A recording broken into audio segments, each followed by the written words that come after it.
The church doors burst open with a thunderous slam, and there I stood, drenched in rain, staring at Mark as he practiced his vows at the altar. His face turned ashen when our eyes met, the bouquet in his fiancée's hands slipping to the floor like a bad omen. In that instant, the world we both knew cracked wide open, and I knew I'd just set fire to everything he held dear.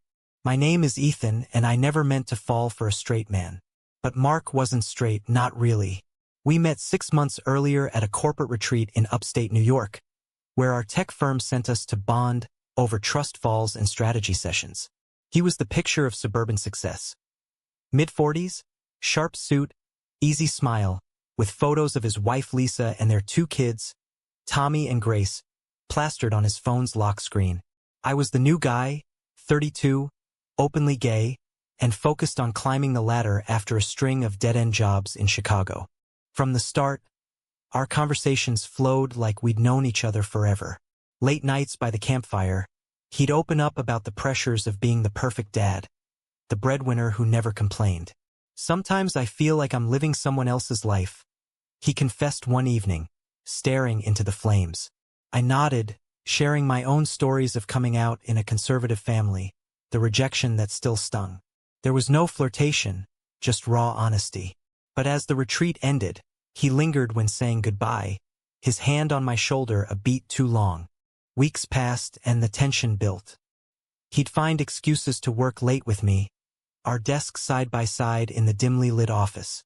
One evening, as rain pounded the windows, he admitted it. I've never felt this way about anyone, not even Lisa. My heart raced. I knew the risks, his marriage, his kids, the conservative circle he ran in. But I couldn't deny the pull. We didn't kiss, didn't cross that line. But the emotional affair had begun. Mark started questioning everything. During a weekend getaway he claimed was for work, we drove to the Catskills, hiking trails where he poured out his soul. I married Lisa right out of college because it was expected. Church, family, the whole American dream. His voice cracked. But with you, it's different. It's real. I urged caution, but inside I was hooked. We talked about possibilities, hypotheticals that felt dangerously close to plans. The conflict tore at him. Back home, he'd act normal, but the guilt showed in his texts. I can't keep lying to her. Lisa noticed the changes, his distraction, the late nights. She confronted him once, accusing him of an affair with a woman from work. He denied it, but the seed of doubt grew. His kids sensed the shift too. Tommy, at 12, asked why Dad seemed sad all the time. I faced my own demons. My friends warned me, he's married, Ethan. This ends in heartbreak. But I justified it. Love doesn't choose convenience. Society's judgment loomed large. In a city like New York, being gay was accepted, but breaking up a family? That was taboo. I wrestled with the morality, knowing every moment with Mark meant pain for innocence. Then came the wedding rehearsal. Not his, but his sister's. No, wait, it was his own vow renewal. Mark and Lisa had planned a ceremony to celebrate 15 years. A recommitment in their local church in New Jersey. He invited me as a colleague. But I knew better. The night before, he called me in tears. I can't do this without you knowing the truth. I showed up uninvited, heart pounding, as the rehearsal unfolded. The pastor droned on about eternal bonds. Mark stood at the altar, Lisa beaming beside him. That's when I entered, the doors echoing my resolve. All eyes turned. Mark froze, then stepped forward. Ethan, he whispered, but loud enough for gasps to ripple through the pews. In the chaos that followed, Lisa demanded answers. Mark cornered, confessed. Not everything, but enough. He's a friend, but more. The rehearsal halted. Family members whispered, shocked. His mother, devout Catholic, crossed herself. I fled, regretting my impulsiveness, but the damage was done. That night, Mark showed up at my apartment, soaked from the storm. Why did you come? He asked, voice breaking. I told him the truth. Because I love you, and I couldn't watch you lie anymore. We talked till dawn, dissecting the mess. He admitted his confusion, the years of suppressing feelings he didn't understand. I thought I could ignore it, But meeting you changed everything. The next days were a whirlwind. Lisa filed for separation, citing irreconcilable differences. The kids were shuttled between homes, confused and hurt. Mark's job suffered. Rumors spread in the office. I supported him, but the guilt weighed heavy. Was this love or destruction? Mark's new apartment in Brooklyn felt like a limbo, sparse furniture echoing the emptiness in his eyes. He unpacked boxes while Tommy played video games in the corner, glancing up with questions he didn't voice. "Dad, why aren't we home with Mom?" The boy's words cut deep, a reminder of the price we were paying. In the weeks after the rehearsal fiasco, Mark dove into therapy, recommended by a mutual friend. Sessions unearthed buried truths. A college crush on a roommate he dismissed as bro stuff. The unease in his marriage that predated me. "I'm bisexual, I think," he told me over coffee one morning. "Or gay. Hell, I don't know." I listened, offering space without pressure. But inside, I feared he'd retreat back to safety. Lisa wasn't making it easy. She lawyered up, demanding full custody and alimony. "You owe us for the lies," she spat during a heated mediation. Mark didn't fight back. Guilt paralyzed him. His parents disowned him temporarily, citing biblical verses about family sanctity. "We raised you better," his father said over the phone, voice laced with disappointment. I navigated my own fallout. At work, colleagues whispered, some supportive, others judgmental. My boss pulled me aside. "Keep personal drama out of the office." Friends divided. Some cheered my bravery. Others accused me of selfishness. "Those kids didn't ask for this," one said. I internalized it all. Nights spent staring at the ceiling, wondering if love justified the wreckage. Yet moments with Mark sustained me. We'd walk Central Park, hands brushing accidentally, talking dreams. "I want to be honest now," he'd say. "No more hiding." But reality intruded. One evening, Tommy called in tears. "Mom says you're leaving us for a guy. Is that true?" Mark crumbled, promising visits, but the damage etched lines on his face. The first major confrontation came at a family dinner, Lisa's idea, for the kids' sake. We met at a neutral diner in Queens. Tension thickened the air.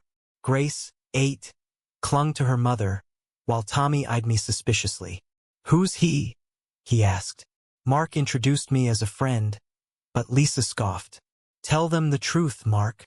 He hesitated, then explained gently, "Daddy cares about Ethan in a special way." The kids' confusion broke my heart. Grace cried. Tommy stormed out. Afterward, Mark raged at home. "This is tearing them apart." He paced, questioning everything. I held him, but doubt crept in. Was I pushing too hard? Society's lens amplified it all. Gay men as predators, stealing husbands. Online forums I scrolled late at night debated, is it wrong to pursue a married man? The answers varied, but the stigma stuck. Mark's work suffered more. Promotion slipped away. Clients pulled back amid rumors. He confided in me. I might lose my job. I offered support, even financially, but he refused. Pride intact, he job-hunted discreetly, applying to progressive firms in San Francisco. Maybe a fresh start, he mused. The idea thrilled and terrified me. Relocation meant uprooting the kids further. Meanwhile, my family weighed in. My sister, from Texas, called, "Ethan, be careful. This could blow up." She reminded me of our parents' initial rejection when I came out. They came around, but not everyone does. Her words echoed as Mark's mother ambushed him at his apartment, Bible in hand. Repens, son. Come back to God. He stood firm, but the encounter left him shaken. A turning point arrived during a custody hearing in family court. Lisa's lawyer painted Mark as unstable, citing the affair. Witnesses testified, neighbors who'd seen us together. Mark defended himself. "I'm not abandoning my family. I'm discovering who I am." The judge, sympathetic but stern, granted joint custody temporarily. Outside, Lisa confronted me. "You think you're the hero? You're destroying lives." Her words stung, forcing me to face the collateral damage. That night, Mark proposed we take a break. I need to focus on the kids. My world tilted. Rejection hit hard, but I agreed, masking hurt. Alone, I reflected on choices. Pursuing him despite warnings. Ignoring red flags. Was this karma? Days blurred into isolation. Mark texted sporadically, updates on therapy progress. He joined a support group for late-blooming LGBTQ+ individuals, sharing stories that mirrored his. "It's helping," he said during a rare call. I attended my own meetings, grappling with guilt. Then betrayal struck. A colleague revealed Mark had lunch with Lisa, reconciling vibes. Jealousy surged. I confronted him. "Are you going back?" He denied it but admitted doubts. The kids need stability. The argument escalated, words like weapons. "You used me to experiment," I accused. He fired back. "You pushed me into this." We parted angry, the rift widening. The support group meeting in a community center in Greenwich Village buzzed with shared stories. But Mark sat silent, absorbing. When his turn came, he spoke haltingly. "I left my wife for a man, and now I'm wondering if it was a mistake." Murmurs of empathy filled the room. But inside, he battled the urge to bolt. Reconciliation attempts with Lisa failed spectacularly. They met for coffee, kids in tow, hoping to mend co-parenting. But old wounds reopened. "How could you hide this?" she demanded. Mark explained his internal struggle, the years of denial rooted in upbringing. "Society told me to be straight." She softened briefly, but resentment lingered. "You chose him over us." The kids adapted unevenly. Tommy lashed out at school, getting into fights. Grace withdrew, clinging to stuffed animals. Mark attended parent-teacher conferences alone, fielding questions about the family situation. Therapists recommended family counseling, but Lisa resisted including me. "He's not family," she insisted. I threw myself into work, landing a big project that required travel to Boston. Distance helped perspective. Was I in love with Mark, or the idea of saving him? Friends urged moving on. "Find someone available," one said. But memories haunted, our laughs, confessions. I dated casually, but comparisons fell short. Mark's job hunt bore fruit. An offer from a San Francisco startup. Inclusive culture a plus. "It's a chance to start over," he told me during a tentative reunion dinner in Soho. We ate Italian, conversation cautious. But the kids. He trailed off. Relocating meant court battles, uprooting lives. I encouraged him. Follow your heart. Hypocritical, perhaps, but sincere. Family intervention escalated. Mark's parents organized a gathering at their New Jersey home, inviting siblings and clergy. Ambushed, Mark faced a circle of judgment. "This lifestyle is sinful," the pastor intoned. His sister defended. "He's still our brother." But his father ultimatumed. "Choose us or that path." Mark walked out, resolve hardening. "Back with me," he vented. "They're forcing my hand." We spent the night talking, boundaries blurring into comfort. No lines crossed, but intimacy deepened. "I can't lose you," he admitted. Hope flickered, but reality crashed in. Lisa discovered the job offer via shared emails, accusing him of abandonment. "You're running away." The custody battle intensified. In court, experts testified on the kids' well-being. Mark's lawyer argued for his right to happiness. Lisa's painted him as selfish. I sat in the gallery, invisible yet implicated. The judge ruled, joint custody, but relocation denied without consent. Mark deflated, dreams deferred. Personal betrayals compounded. A mutual friend, siding with Lisa, leaked our texts to her. Innocent, but damning in context. She confronted Mark. "He's manipulating you." He defended me, but seeds of doubt sprouted. In a heated call, he accused, "Did you push too hard?" I denied, hurt deepening the divide. Society's mirror reflected harshly. News articles on similar stories popped up. Men coming out midlife, families fractured. Comments sections debated ethics. Selfish to upend lives for authenticity. I internalized, questioning my role. Was I enabler or catalyst? A pivotal moment. Tommy's birthday party at a park in Brooklyn. Mark invited me discreetly. Kids played. Adults tensed. Grace hugged me shyly. Are you Daddy's boyfriend? Innocence pierced. Tommy scowled but thawed when I joined soccer. Lisa watched, expression unreadable. Later, she pulled me aside. If you care, help him be a good dad. Truce? Perhaps. Mark and I grew closer post-party. Weekend visits with kids normalized our dynamic. But pressure mounted, his parents cut financial ties, forcing budget cuts. I sacrificed security, he lamented. I offered help again. This time he accepted modestly. Then, a shocking twist. Mark's old college roommate contacted him via LinkedIn, revealing shared past feelings. I always wondered. The message read. Jealousy hit me, but it validated Mark. I'm not alone. He didn't pursue, but it fueled self-acceptance. As conflicts peaked, a workplace scandal erupted. An anonymous email outed Mark to clients, tanking deals. He suspected a disgruntled colleague. Job in jeopardy, he confided. This is the price. Resilient, he networked in LGBTQ+ circles, finding allies. My own awakening.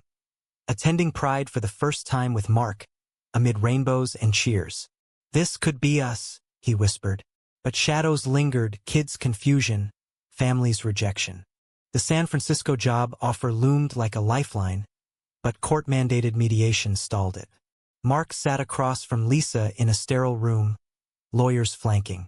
Relocating tears the kids from their roots, she argued. He countered. Staying in toxicity hurts them more. Compromise eluded. The mediator suggested therapy co-sessions. Kids' resilience surprised. Tommy joined a school LGBTQ+ ally group, inspired by a project on diversity. Dad, it's okay to be yourself, he said one evening, melting Mark's heart. Grace drew pictures of our big family, including me crudely. Progress but fragile. I faced internal mau. A promotion opportunity in Chicago tempted, echoing my past. Stay or go? Pondered. Mark noticed my distraction. Don't leave because of this mess. Honesty prevailed. I'm scared we'll implode. We argued, vulnerabilities exposed. Love means fighting, he insisted. Family fractures deepened. Mark's sister mediated a reconciliation dinner. Parents attended stiffly. We miss you, his mother admitted. But conditions attached. End this phase. Mark refused. It's not a phase. It's me. Tears flowed. Partial bridges built, but trust tenuous. Societal backlash hit peak.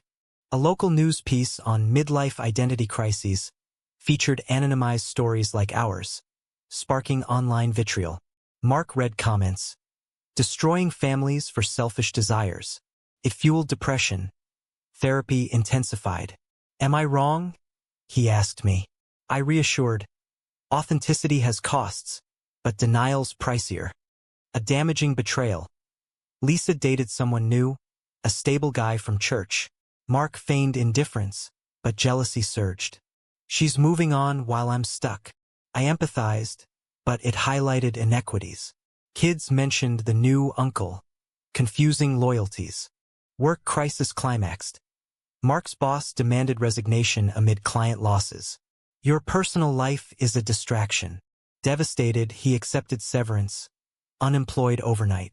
This is rock bottom, he said, crashing on my couch. I supported, cooking meals, job searching together. Intimacy grew platonic yet profound. Turning tide.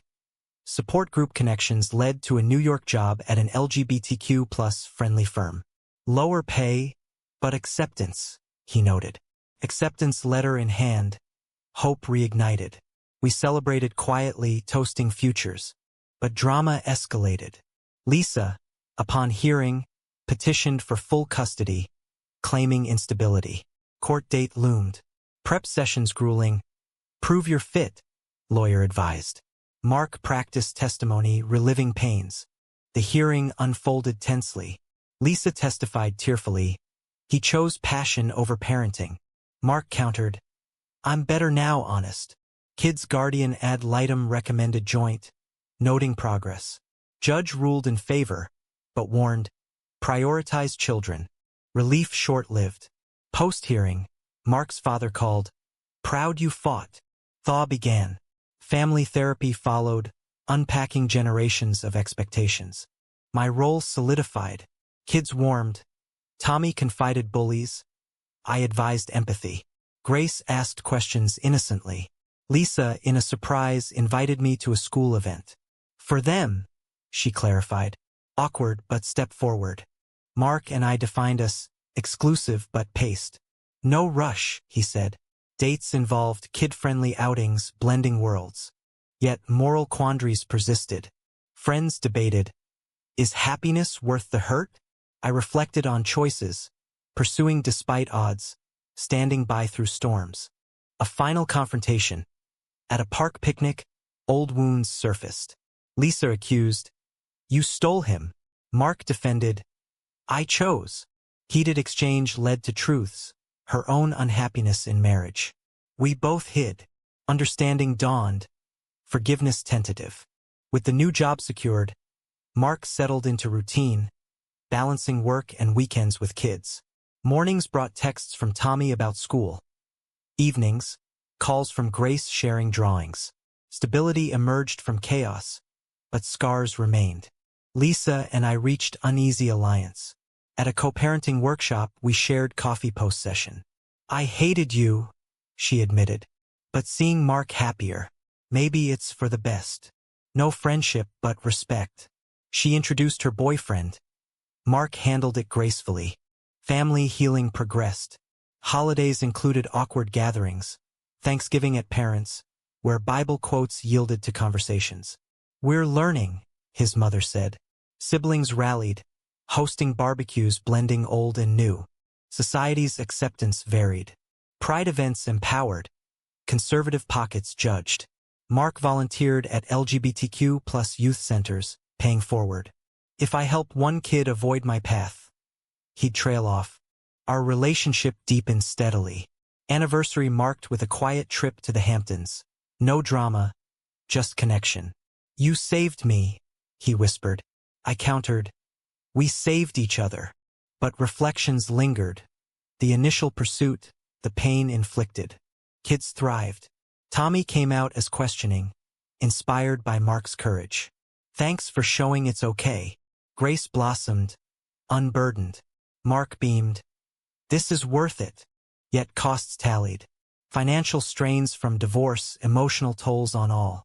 Friends lost, bridges burned. Mark journaled regrets. I hurt innocence for truth. In quiet moments, we debated ethics. Was coming out selfish? He'd ask. I pondered.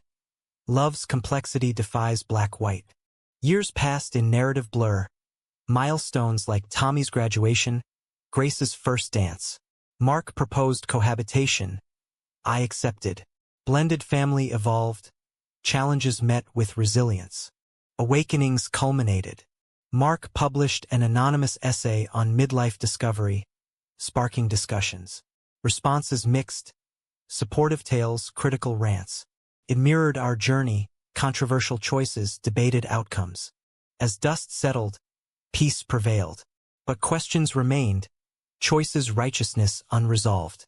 Was it right to pursue a forbidden love that upended innocent lives? Or does personal truth justify the inevitable pain it causes?